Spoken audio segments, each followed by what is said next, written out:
یہ تھی ہماری حدیثوں کی کتابیں. تو اب اس میں ہمیں یہ سمجھنا ہے کہ اگر کوئی ہمیں کوئی حدیث سنائے تو ہمارے لیے اس میں یہ دیکھنا ضروری ہے کہ گویا کہ یہ حدیث صحیح ہے، ضعیف ہے یا من گڑت ہے. اب صحیح حدیث کیسے ہوتی ہے؟ میں آپ کو بتاؤں کہ صحیح بخاری اور صحیح مسلم جو ہے ان میں ٹوٹلی آپ کو صحیح حدیثیں ملیں گی.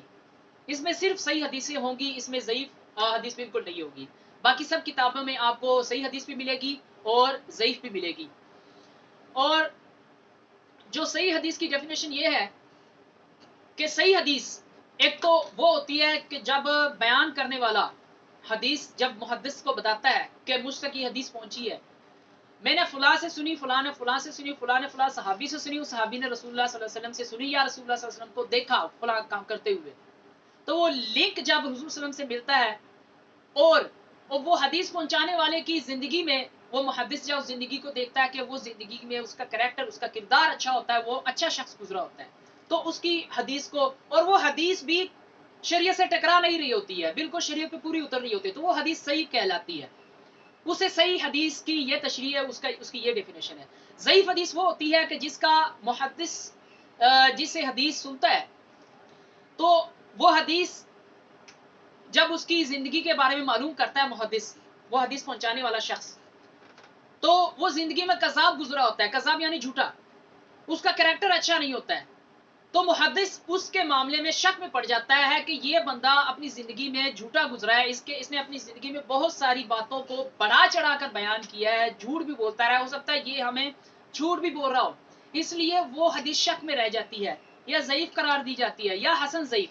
ضعیف یا حسن ضعیف کے بہت ساری وجوہات ہیں، صرف یہی ایک نہیں. یا اس کی زندگی میں اگر اس کی زندگی کو ٹٹولا جائے تو وہ اگر شخص یہ دعویٰ کرے کہ میں فلاں صحابی سے ملا، اس سے مجھے یہ حدیث ملی، تو محدث جب دیکھتا ہے کہ اس کی زندگی میں وہ صحابی تو اس کی زندگی میں گزرا ہی نہیں، وہ اس کی زندگی سے کئی سال پہلے فوت ہو چکا ہے، لہٰذا یہ بندہ کذاب نکلا، وہ جھوٹ بول رہا تھا. تو اسی طرح کئی وجوہات ضعیف ہونے کی ہو سکتی ہے. اگر کوئی حدیث ضعیف ہوتی ہے تو اس میں وہ صحابی کا نفی ہونا نہیں ہوتا بالکل بھی. ایک شخص نے مجھے بتایا کہ اس نے عبداللہ ابن مسعود رضی اللہ عنہ کی ایک حدیث سنائی. میں نے کہا یہ تو جامع ترمذی میں یہ حدیث لکھی ہوئی ہے، اور وہ حدیث نیچے امام ترمذی رحمۃ اللہ علیہ نے اس میں نیچے درجہ اس کا ضعیف لکھا ہوا ہے. اس شخص نے بولا کہ یہ حدیث ضعیف کیسے ہو سکتی ہے، عبداللہ ابن مسعود رضی اللہ عنہ کی حدیث کیسے ضعیف ہو سکتی ہے. اس نے عبداللہ ابن مسعود رضی اللہ عنہ کی شان بیان کرنی شروع کر دی.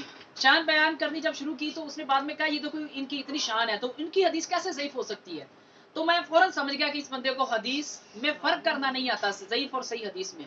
تو میں نے اسے سمجھایا کہ حدیث کا ضعیف ہونا اس راوی کا نفی کرنا نہیں ہوتا ہے، صحابی پر کی شان میں نفی کرنا نہیں ہوتا ہے، صحابی کی وجہ سے وہ حدیث کو ضعیف نہیں کہا جاتا ہے، بلکہ جس شخص کی وجہ سے پہنچی ہوتی ہے، جس کا اس صحابی کے ساتھ لنک نہیں ہوتا ہے، وہ شک میں ہوتا ہے کہ جس بندے نے محدث تک حدیث پہنچائی ہے وہ بندہ عبداللہ ابن مسعود سے ملا ہی نہیں ہے، تو اس لیے وہ شک میں رہ گئی، وہ حدیث ضعیف ہو گئی.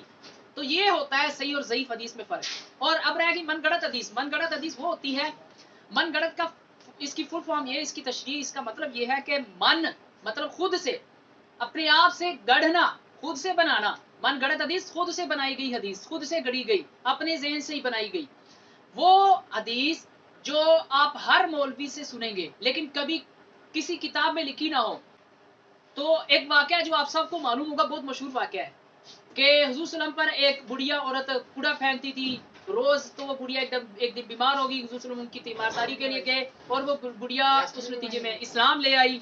تو وہ حدیث ضعیف نکلی. وہ بتایا کس نے یہ کریڈٹ جاتا ہے خادم حسین رضوی رحمۃ اللہ علیہ کو. دعا ہے کہ اللہ ان کے گناہوں کو معاف فرمائے، ان کے درجات کو بلند فرمائے اور اس کار خیر کا اجر انہیں دے اللہ. تو یہ حدیث اب ضعیف ہے. تو اس کا مطلب ہے کہ یہ ہر مولوی، ہر عالم کے زبان سے ہم یہ سنتے تھے لیکن کہیں بھی کسی کتاب میں درج نہیں ہے. تو یہ ہوئی من گڑت حدیث، گڑی ہوئی خود سے. کسی ایک شخص نے گڑی اپنی طرف سے سنا دی، اس نے آگے سنائی اور سناتے سناتے پوری دنیا میں پھیل گئی. تو یہ ہوتی ہے من گڑت حدیث.